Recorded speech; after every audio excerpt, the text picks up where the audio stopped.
안녕하세요. 저는 21살, 그리고 17살 두 딸을 키우고 있는 40대 후반의 여성입니다. 글을 써본 게 정말 오래되어서 사연을 보내려 하니 글 쓰는 걱정부터 되더라고요. 그래도 내 주변 내 사람의 일이다 라고 생각하며 너그럽게 봐주시기 바랍니다.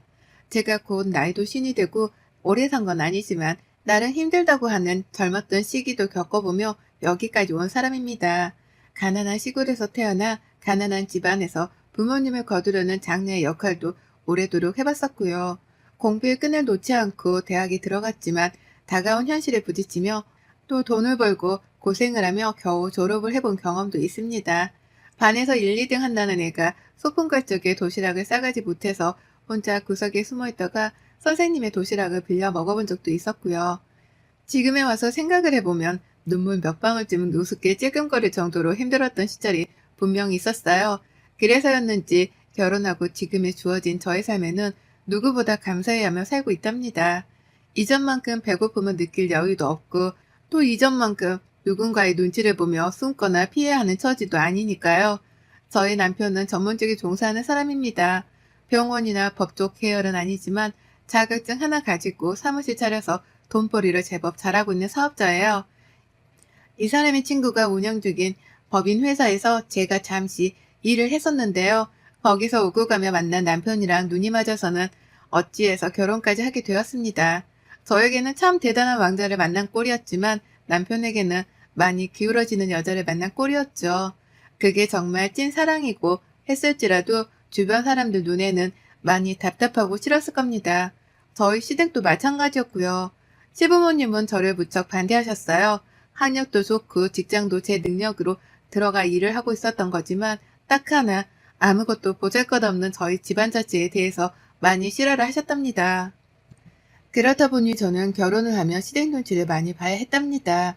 남편만 보고 있으면 나를 많이 아껴주고 또 돈 눈치, 사람 눈치 보지 않도록 많이 도와줬지만 시댁 앞에만 서면 저는 한없이 작아졌어요.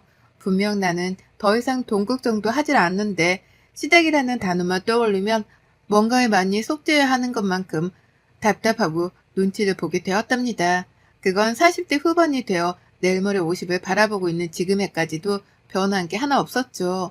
시댁이랑 저희 집이 거리상 차를 타고 이동하면 겨우 20분 정도가 걸립니다. 제법 가까운 거리였는데 문제는 시어머니의 태도셨죠. 며느리를 싫어는 하지만 자주는 봐야겠고 옆에서 잔소리라도 한마디 더 퍼부으며 기강이라도 잡아야겠다고 생각을 하셨던지 저를 유독 찾으셨어요. 저희 남편이로 아주버님이랑 형님도 계시거든요. 그런데 형님네한테는 전화 한번 찔끔 하지 않으면서 저한테만큼은 참 자주 매달리다시피 하며 연락을 해오셨답니다. 집으로 오라고 말이죠.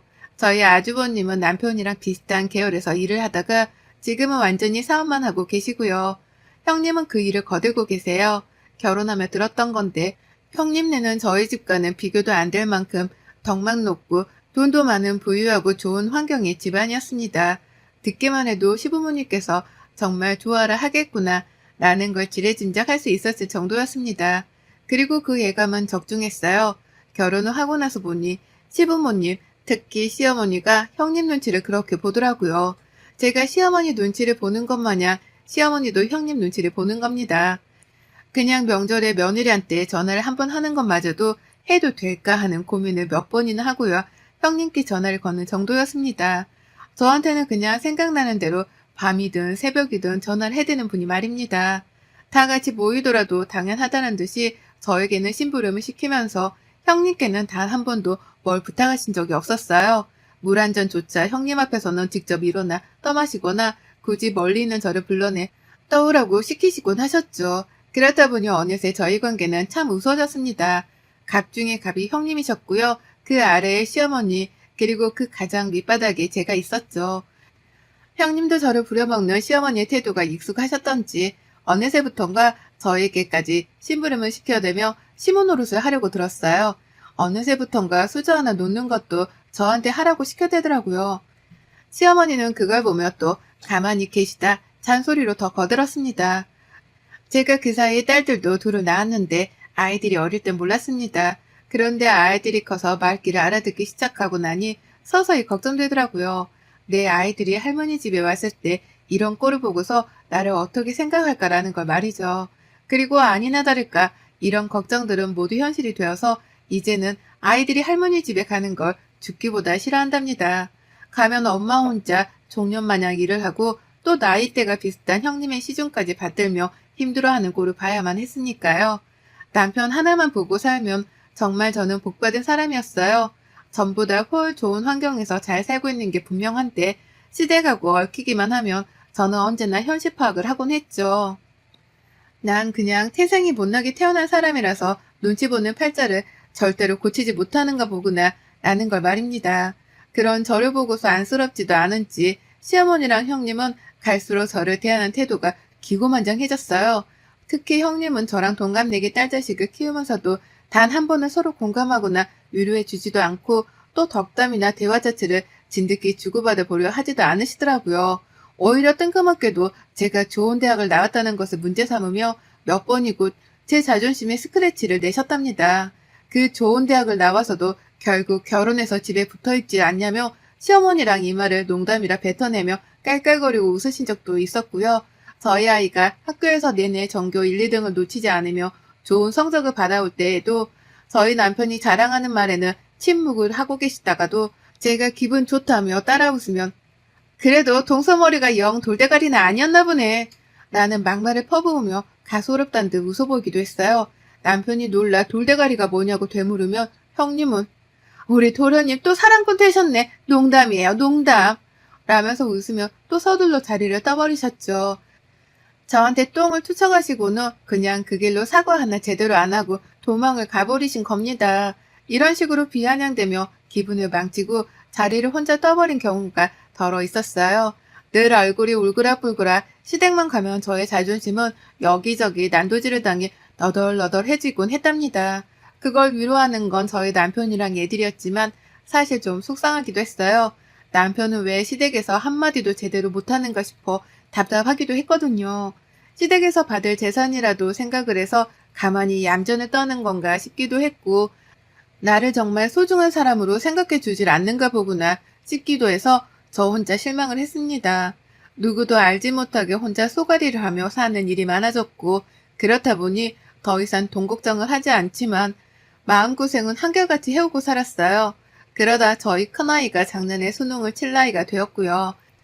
저희 아이는 재수를 하게 되었습니다. 워낙 공부를 잘하던 아이였는데 수능을 망친 바람에 더 좋은 대학으로 진학을 하기 위해 스스로 내린 결정이었어요. 저희 부부는 무조건 아이를 응원하기로 했고 그래서 지금 열심히 뒷바라지를 하는 중이었고요. 하지만 이것마저도 시댁에서는 특히 형님은 눈엣 가시로 취급을 하셨어요. 그냥 뭐가 다 마음에 들지 않으셨던 거죠. 형님의 아이도 저희 아이랑 동갑이고 같이 수능을 쳤는데 이번에 대학을 갔거든요. 서울 안에 있는 하위권 대학에 말이죠.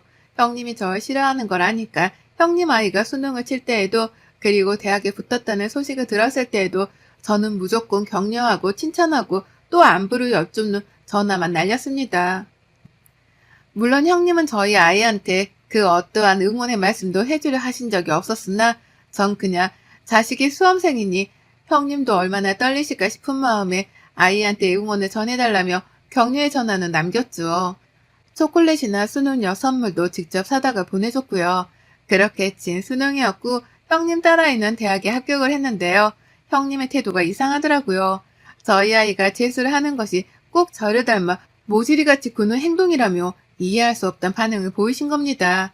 자식의 부모인 저희 부부가 괜찮다며 가만히 있는 와중에 뜬금없이 형님이 말이죠.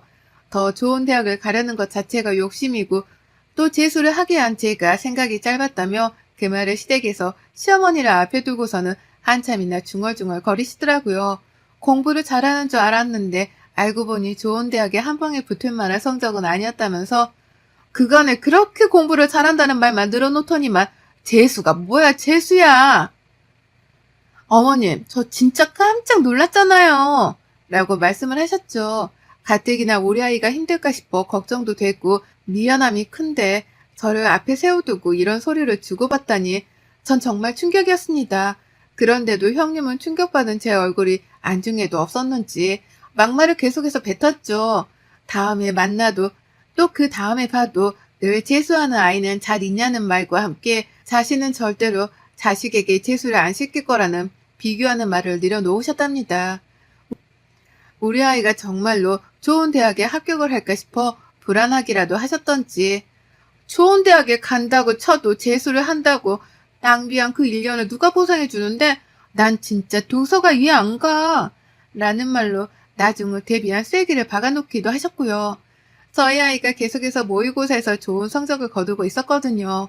남편이 철부지마냥 시어머니 앞에서 아이 칭찬 좀 해달라며 말을 꺼냈더니만 그걸 가지고서 형님이 또 시비를 거신 것이었어요.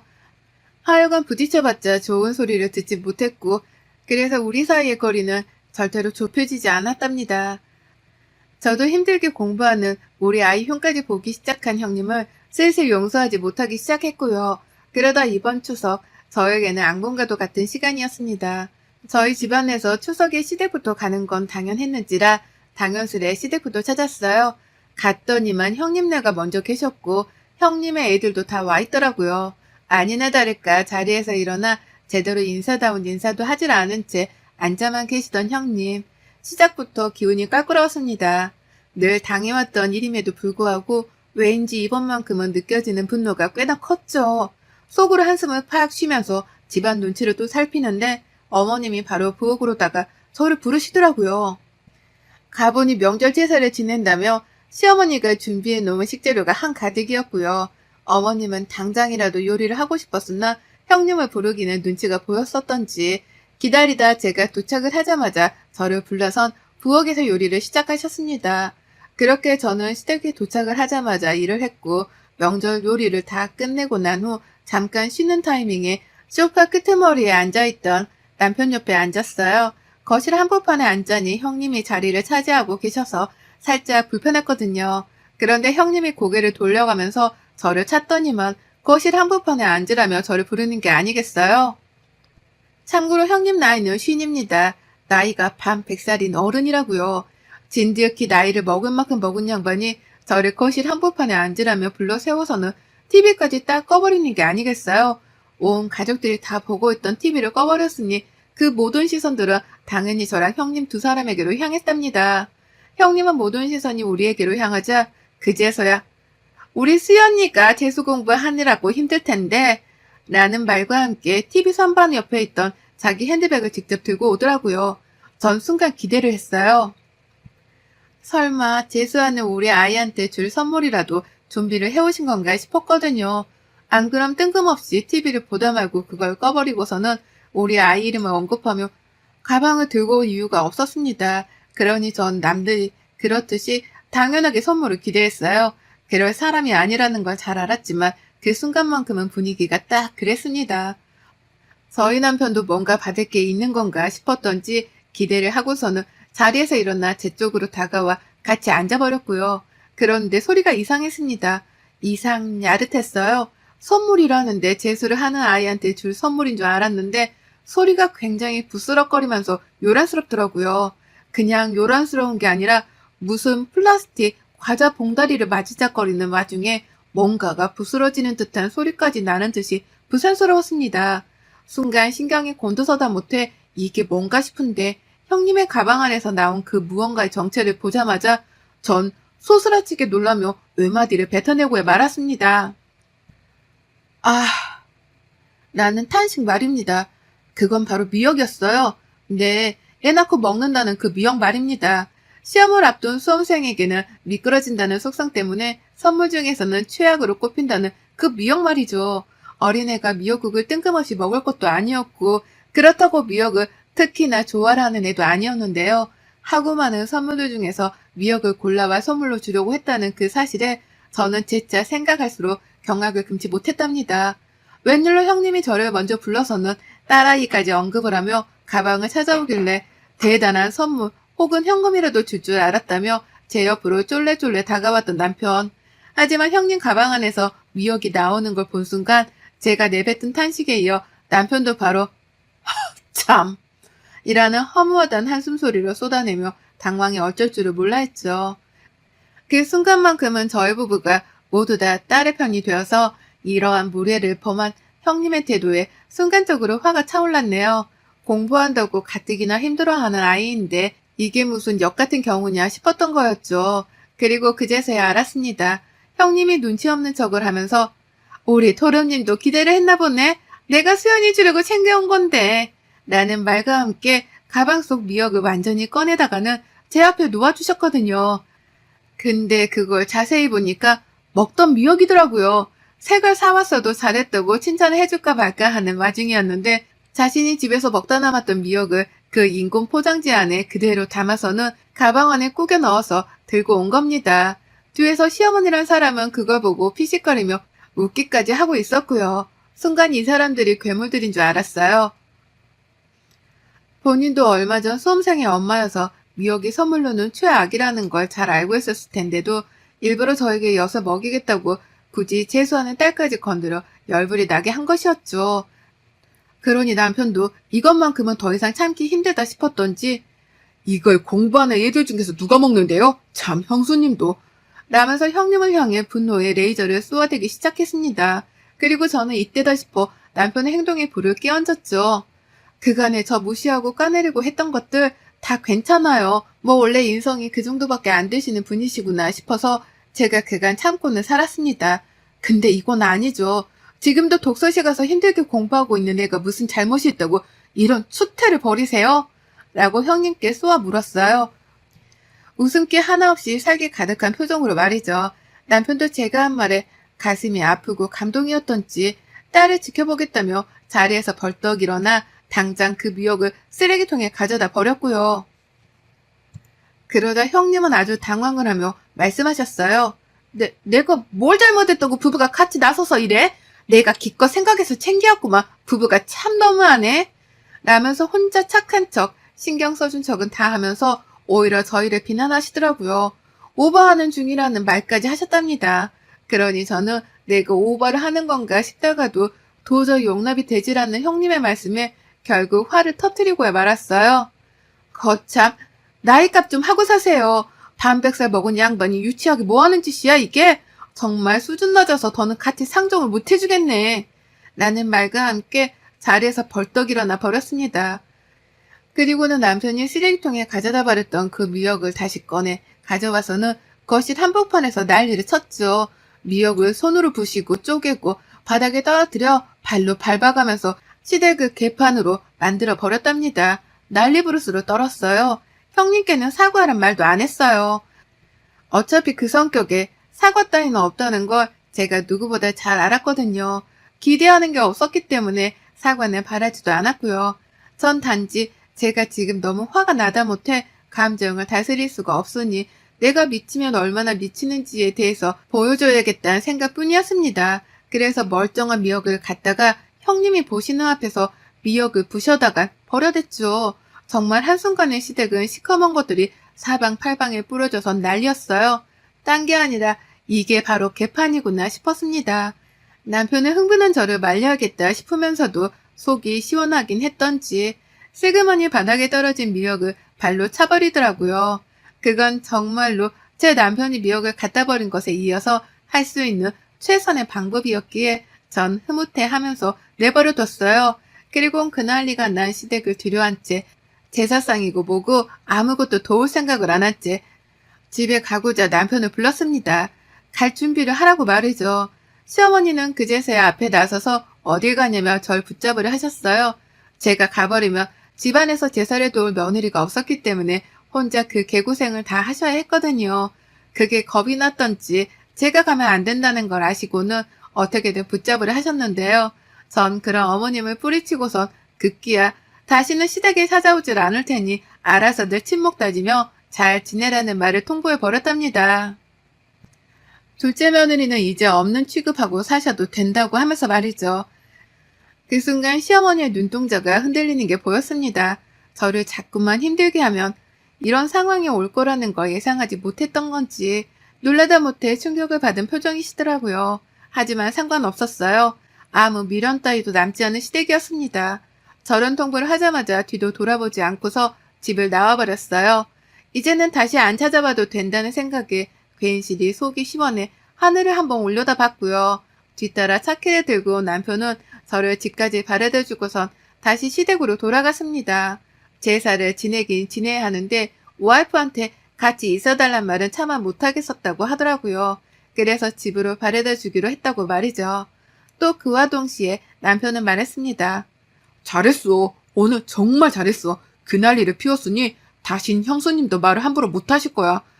당신은 그냥 오늘 당신이 한 말만 잘 지켜. 절연하고 다신 우리 집이랑 얽히지 마. 라고요. 제가 절연하겠다고 한 것에 동의를 해준 거예요. 그러니 명절이어도 자기 혼자 시댁에 갈 거니까 저는 절대로 다신 참석하지 않아도 된다는 말도 해준 것이었습니다. 천군만마를 얻은 기분이었어요. 기분이 째져라 좋았답니다. 그 말을 듣자마자 핸드폰도 바꾸기로 결심했고 다시는 정말 다신 죽을 때까지 시댁의 시작 것들은 그 누구하고도 얼굴 보고 살지 않기로 하늘에 맹세했답니다. 그리고 저는 결혼하고 처음으로 명절에 2다리 뻗고 누워보고 배달 음식이란 걸 시켜 먹으며 그 어느 때보다 행복하고 여유로운 명절을 보냈답니다. 내 딸들이랑 둘도 없이 좋은 시간을 보내서 후회도 없고 미련도 없네요. 그리고 전 앞으로도 다가올 모든 명절들을 이렇게 휴가로 여기며 살 겁니다. 형님의 재수 옴붙은 행동 덕분에 결국 절연 선언을 하고 자유를 찾았네요. 여러분의 생각은 댓글로 남겨주세요. 오늘도 시청해주셔서 정말 감사합니다.